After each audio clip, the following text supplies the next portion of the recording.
Hello Mila, hello Jack. Hello everybody else who's watching, and welcome to Storytime with Grandad. Today's book is from Postman Pat, and it is The Mystery Thief. Pat was hurrying along the road in his van. Over a hill and round a corner, he had to jam his brakes on, because the road was full of sheep. Jess popped his head out to have a look.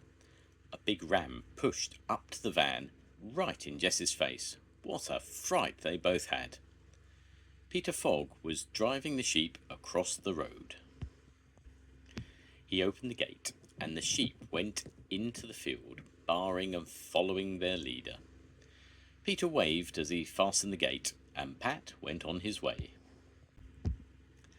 Pat soon had to stop again, this time for a herd of cows.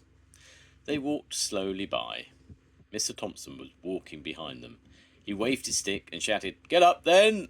But it made no difference. The cows mooed, stopped to munch the roadside grass, and took their time. The road was clear at last. Mr. Thompson waved to Pat, and Pat was on his way again. Pat stopped at the village school. "What lovely flowers," he said to Charlie Pringle. "They're for our spring display," said Charlie. "Look, here comes Lucy and Katie and Tim." They had all bought something special. Lucy had bought a basket of eggs, and Tom Pottage a box of day-old chicks. Bill Thompson bought a cup of tea for Pat and collected the letters. Then Pat was off again, away up the steep hills and winding roads. In and out of the farmyards he went, delivering cards and letters and parcels. There was a packet of medicine for Mr. Forsyth, the vet, and a letter about the football balls for George Lancaster. "I wonder if he's won," said Pat, but George was out on the field, so he couldn't ask him. It was almost dinner time, and Pat was near Thompson Ground. "What a nice place for a picnic," he said. So he parked his van and locked the door. They found a sunny place to sit in the field. Some of Mrs. Thompson's hens were scratching about along the hedges. Pat could see the Thompsons' farm on the hillside, just below where he was sitting. He thought he could almost peep down the chimney and see Mrs. Thompson putting the kettle on the fire. Jess was thinking about Pat's sandwich box and hoping there was a tin of sardines in it.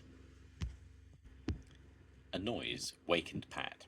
2 hens were running away with sandwiches in their beaks, and a third was pecking at the yoghurt. Pat shouted and chased the hens, but he couldn't catch them. Jess chased them into the hedge. Pat ran back to the sandwich box just in time to see another cheeky hen running away with his keys in her beak. He chased her down the hill, but she spread her wings and flew into a tree. "Oh, my keys," said Pat. "I can't open my van without them. Dear me, it's a long time since I climbed a tree, but I'd better try." Jess glared up at the hen. He could easily climb, but he knew that he couldn't get down again. The cheeky hen sat on a high branch with the keys in her beak, looking down at Pat and Jess. Pat began to climb, nearer and nearer to the hen. He was just reaching out to grab the keys when the hen dropped them into a hollow in the tree and flew off with a loud squawk. Pat put his foot on a rotten branch. Crack! He came tumbling down. He landed in the middle of a prickly bush.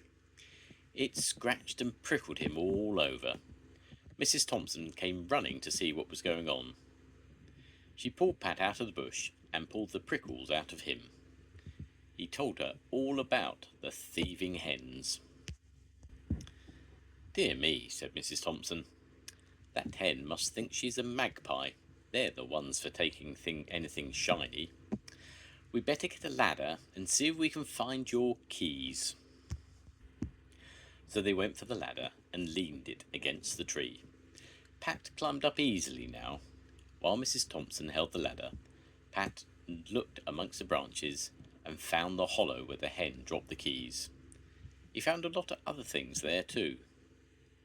"It's like a magpie's nest," he said. He brought it all down to show Mrs. Thompson. There were all kinds of shiny things. Bits of glass, wire, a milk bottle top, buttons, a doll's eye, and something larger among the bits and glittery pieces, as well as Pat's keys. "That's my wedding ring. I thought I'd lost it down the sink," cried Mrs. Thompson. "I'm glad to see it again." She wiped it on her dress and put it on her finger. When they had put the ladder safely away, she cried.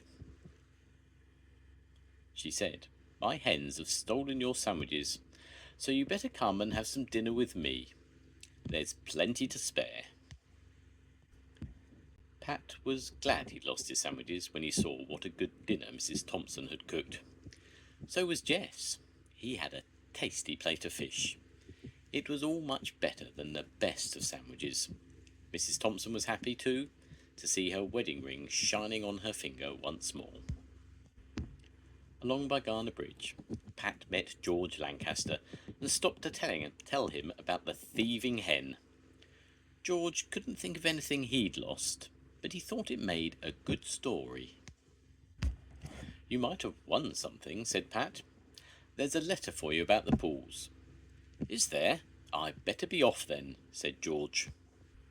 On the way home, Pat saw some real magpies, and he wondered if they'd taught Mrs. Thompson's hen how to steal. As for Jess, he was asleep. The end. Goodbye, Mila. Goodbye, Jack. I'll see you soon. Goodbye, everybody. Bye.